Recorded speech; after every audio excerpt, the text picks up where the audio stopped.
ఒప్పుకోను.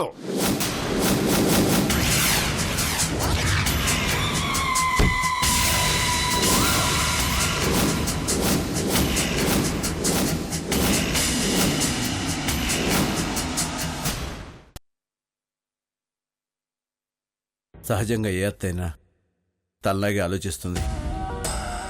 తన ఇంటి పేరు నిలబెట్టబోతున్న కోడలు ఇంకో ఇంటి పేరు తగిలించుకుంటానంటే జైలు ఒప్పుకోదుగా.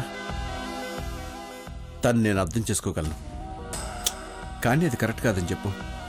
ఇంటి పేర్ల కన్నా ఇల్లు ముఖ్యం, ఇంటికంటే మనిషి ముఖ్యం. మనుషులు లేకుండా ఏ ఇల్లు నిలబడదు.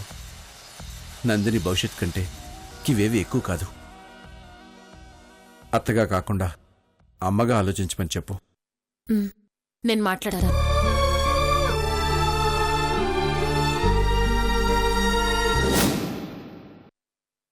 బాబాయ్ ఏమన్నాడు?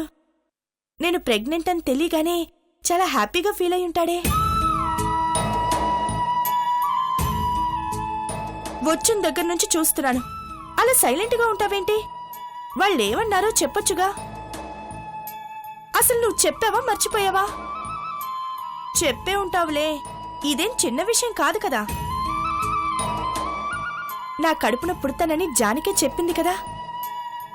ఆ రోజు ఉత్తరం చదివింది కూడా ఆయనేగా. ఆనందపడిపోయి ఉంటాడు. కూతురు మళ్ళీ పుడుతుంటే ఏ తండ్రికి మాత్రం ఆనందంగా ఉండదు? కాకపోతే ఈసారి మనవరాలిలా పుడుతుంది. నాన్న అనుకుంటే తాత అంటుంది, అంతేగా.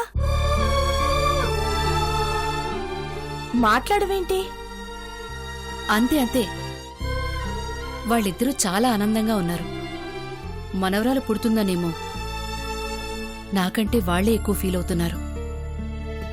నీ బాధ్యత నా దగ్గర నుంచి కూడా లాగేసుకునేలా ఉన్నారు. అదేంటి అలా అంటావ్? నువ్వేదో బాధపడుతున్నట్టున్నావే. అక్కడేం జరిగిందత్తయ్యా? ఏమీ లేదమ్మా. నువ్వు పాలు తాగావా? లేదు, మర్చిపోయాను. అలా మర్చిపోతే ఎలా? నువ్వు పాలు తాగి నా కాఫీ తీసుకురా.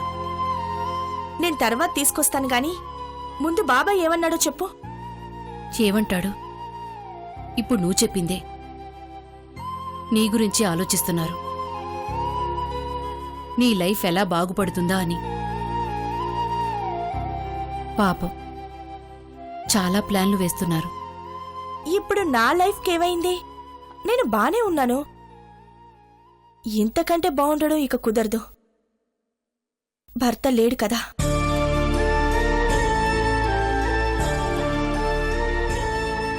నందిని,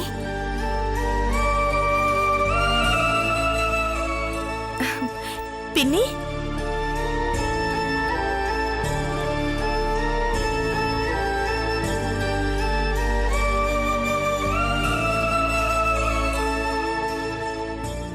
నువ్వెప్పుడొచ్చావు పిన్ని? ఇప్పుడే. దేవితోనే కలిసొద్దామనుకున్నాను, కొంచెం పనుండి ఆగిపోయాను. సరే, లోపలికి రా పిన్ని.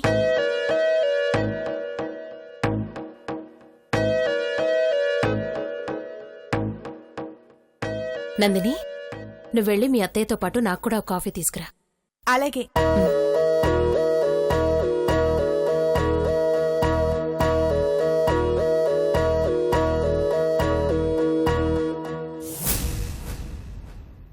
కూర్చోదేవి. నువ్వు కూర్చో.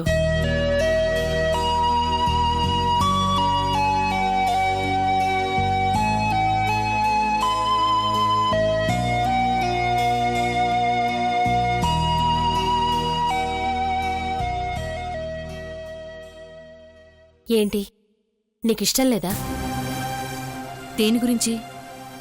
దేని గురించి మనం మాట్లాడుకున్నాం? ఓహో, కాఫీ గురించా?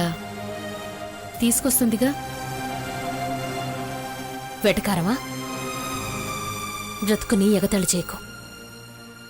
ఆల్రెడీ ఆ బ్రతుకు మనం ఎగతాళైపోయాం. మనం ఇదంతా చేసింది దానికి ఇంకో పెళ్లి కావాలనే కదా. ఇప్పుడు వద్దు అంటావేంటి? నీ మనసులో ఏముందో నాకు అర్థం కావడం లేదు. వదినా, అప్పుడు వేరు ఇప్పుడు వేరు. అప్పుడు నా కోడలు మాత్రమే, అది కూడా నాకిష్టం లేని కోడలు. కాని ఇప్పుడు కోడలు కాస్త నా కూతుర్లా మారిపోయింది. ప్రతి తల్లి ఒక వయసొచ్చాక కూతుర్ని అత్తోరింటికే పంపిస్తుంది. అలాగే అనుకుని దానికి పెళ్లి చేయొచ్చు. కాని మా ఇంటి వారసుడు దాని కడుపులో పెరుగుతున్నాడు వదినా. నా ఇంటి పేరు నిలబెడుతున్న నా కోడలు ఇంకో ఇంటికి వెళ్తానంటే ఎలా ఉంటుందో తెలుసా?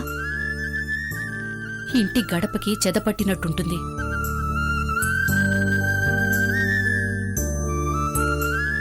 దానికంటే ముందు నేను ఈ ఇంటి కోడల్ని. ఇంటి పేరు కాపాడుకోవడం నా బాధ్యత. అర్థమైందా? నా మనవడు నాన్న అని నా బిడ్డను పిలవాలి. ఎవణ్ణో పిలుస్తుంటే నాకెలా ఉంటుంది? అంత తేలిగ్గా మనసులు మారో, వరసలు మారో. నీకర్థం కాదులే.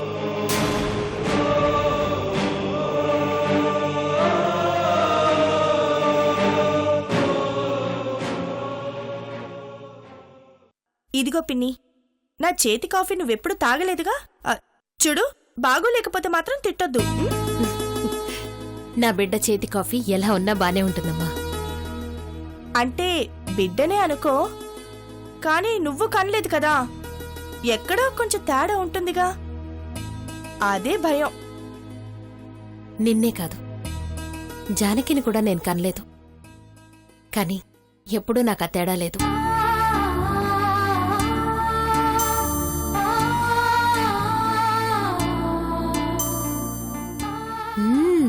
చాలా బాగుంది.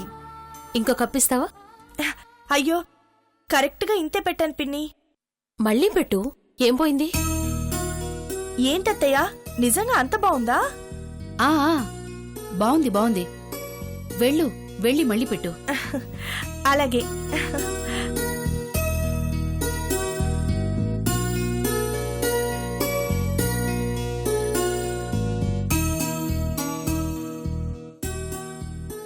వెళ్ళిందిలే, చెప్పు. చెప్పడానికేముంది? అందరూ చెడిపోయారు, దాన్ని చెడగొడుతున్నారు, అంతే. వదినా, చెడగొట్టేదేమిటి? ఏం మాట్లాడుతున్నావు నువ్వు? నిజం కాదా? నీ ఇంటి గురించి, నీ ఇంటి పేరు గురించి ఆలోచిస్తున్నావు గాని ఆ ఇల్లాలి గురించి ఆలోచించవే. బంధాలు బాధ్యతలని చెప్పుకోవడం కాదు, వాటిని కాపాడుకోవాలి. కాపాడుకోవడం అంటే వాటిని తీసుకోవడం కాదు, వాటికేం కావాలో ఇవ్వడం. నీ కోడలికి కావాల్సింది వేరే ఇంటి పేరు కాదు, జీవితం. అరే, నువ్వు బావుండాలి, నీ కొడుకేమో అక్కడ నా కూతురుతో హ్యాపీగా ఉండాలి. ఈ అమ్మాయి మాత్రం నీ ఇంటి పేరు భరిస్తూ, నీ వారసుని కడుపులో మోస్తూ, తనంతాను త్యాగం చేసుకుంటూ ఈ ఇంటి గడపకి దిష్టి బొట్టులాగా పడుండాలి. అంతేనా? వదినా, ఆలోచించు దేవి. నీకేది కరెక్ట్ అనిపిస్తే అదే చెయ్యి. మేమేదో మా కూతురు అనుకుంటున్నాం, అవన్నీ మా భ్రమలు. నీ కోడలన్న మాట మాత్రం నిజం. కాబట్టి ఆఖరి నిర్ణయం నీదే.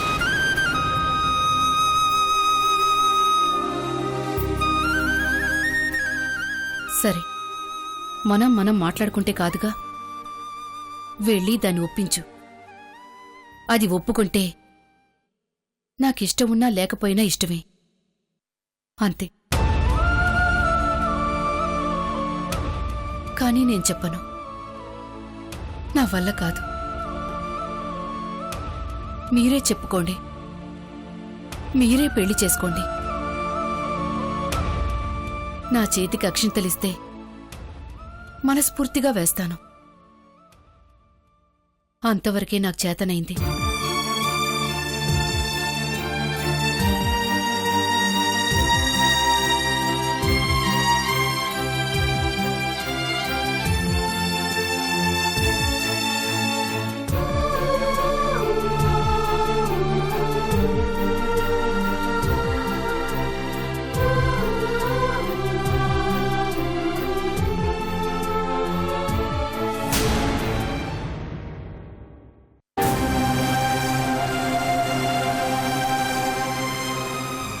ఏంటి పిన్ని, నువ్వు అత్తయ్యతో మాట్లాడుతూ ఉండు. 5 నిమిషాల్లో కాఫీ అయిపోతుంది. నేనొచ్చింది కాఫీ గురించి కాదమ్మా, కళ్యాణం గురించి. కళ్యాణం ఏంటి? ఆ, నేను చెప్పిన వెంటనే నీకు కాదనాలనిపిస్తుంది. వెంటనే అనకుండా కాసేపు ఆలోచించు. నిర్ణయం కరెక్ట్గా ఉంటుంది. ఇంతకీ దేని గురించి? అదే మీ బాబాయ్ మరీ మరీ చెప్పమన్నారు. రుద్రతో కూడా మాట్లాడారు. నీ బిడ్డని తన బిడ్డగా చూసుకోవడానికి రుద్ర సిద్ధంగా ఉన్నాడు. నీకోసమే బ్రతుకుతానని, నీకు నీ బిడ్డకి ఆసరాగా ఉంటానని మాటిచ్చాడు.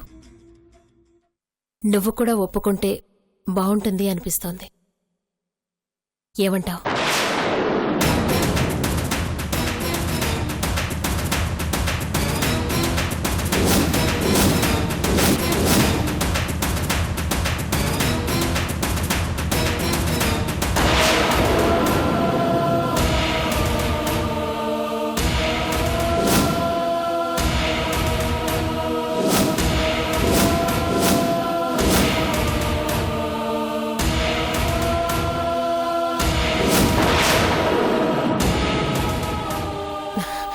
నేను వెంటనే చెప్పొద్దు అని చెప్పాను. ఆలోచించుకో.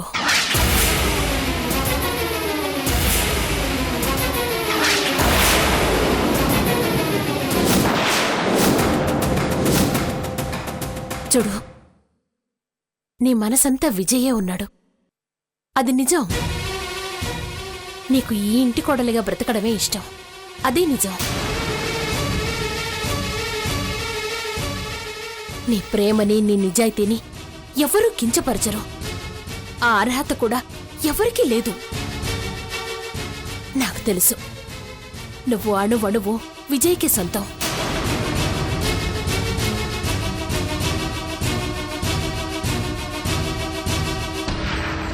విజయ్ తప్ప ఇంకో మగాడు నీ లైఫ్లోకి రానవసరం లేదు. నువ్వు ధైర్యంగా నిలబడగలవు. నీకు నువ్వే బ్రతకగలవు. అవసరమైతే మీ అత్తను కూడా బ్రతికించుకోగలవు. ఇదంతా కరెక్టే. కాని నీ పెళ్ళి నీ కడుపులో బిడ్డకు కావాలేమో. ఆలోచించు.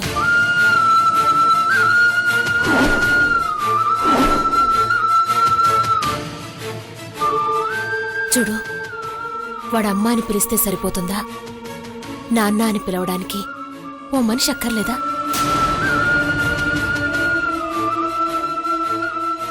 వాడు మాటలు నేర్చుకునేటప్పుడు అమ్మా అనమంటావు. విజయ్ ఫోటో చూపించి నాన్న అని నేర్పిస్తావు. కాని పలికేవాళ్లు లేకపోతే సరిగ్గా పిలవడం కూడా రాదు.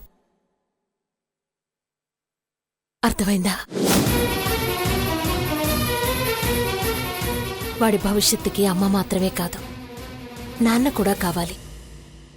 బిడ్డల కోసం తల్లి ఇష్టం లేని పనులు చాలా చేస్తుంది. ఏ, నువ్వు పెళ్లి చేసుకోలేవా? వాడికో నాన్ననివ్వడానికి, తండ్రి లేని బిడ్డలాగా బ్రతికే దౌర్భాగ్యాన్ని వాడికి దూరం చేయడానికి ఈ మాత్రం త్యాగం చేయలేవా?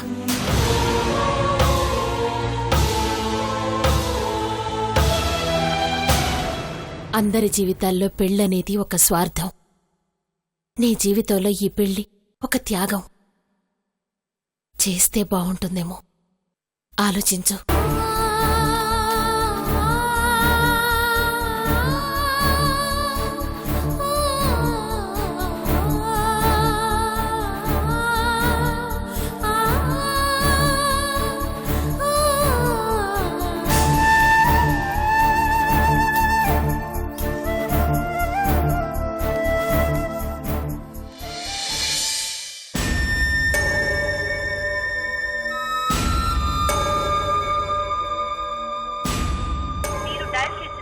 మొబైల్ ప్రస్తుతం స్విచ్ ఆఫ్ చేయబడి ఉంది లేదా అందుబాటులో లేదు. మీరు ఐడియా కస్టమర్ అయితే వాయిస్ SMS చేసేందుకు మీ మొబైల్ నుండి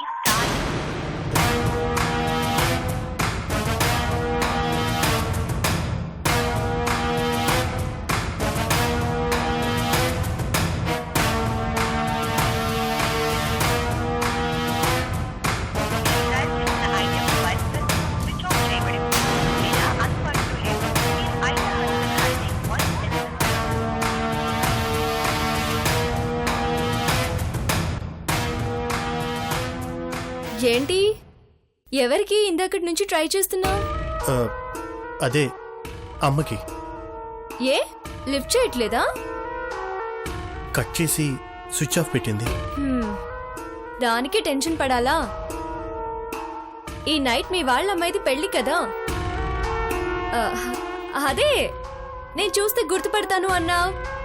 ఎవరో రాంగ్ పర్సన్ కిచ్చి పెళ్లి చేస్తున్నారు అని చెప్పేసి బాధపడ్డావే, ఆ పెళ్లి హడావిడిలో ఉండుంటుంది. వాళ్ళు కుదిర్చిన సంబంధం కదా, పని అయిపోయాక ఫోన్ చేస్తుందిలే.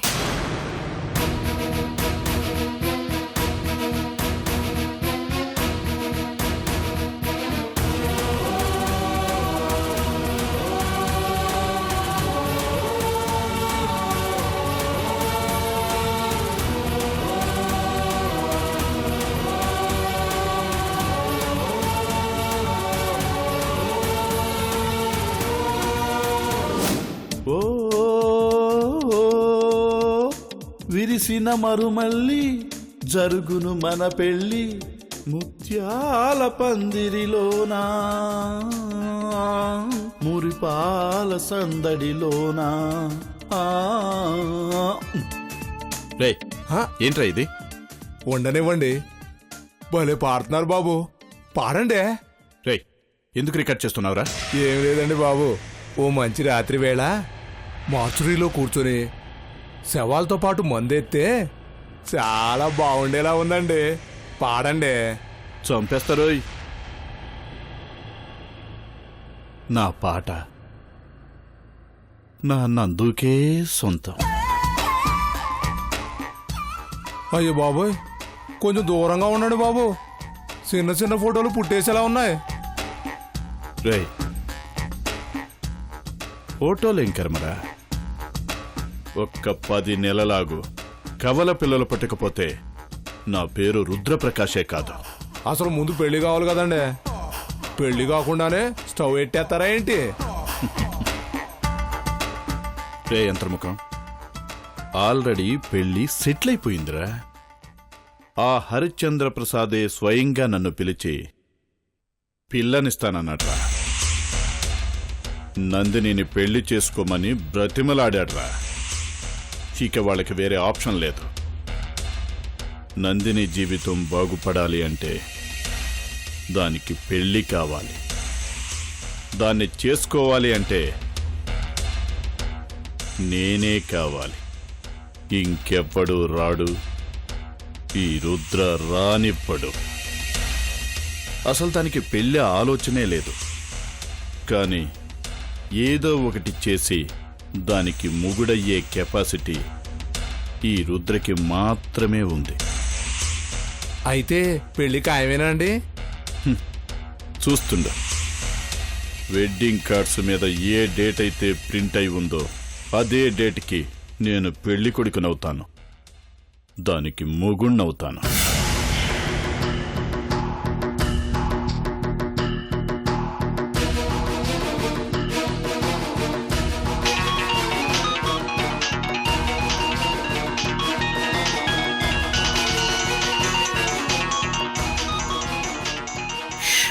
కొంచెంసేపు మాట్లాడుకో. ఆంటీ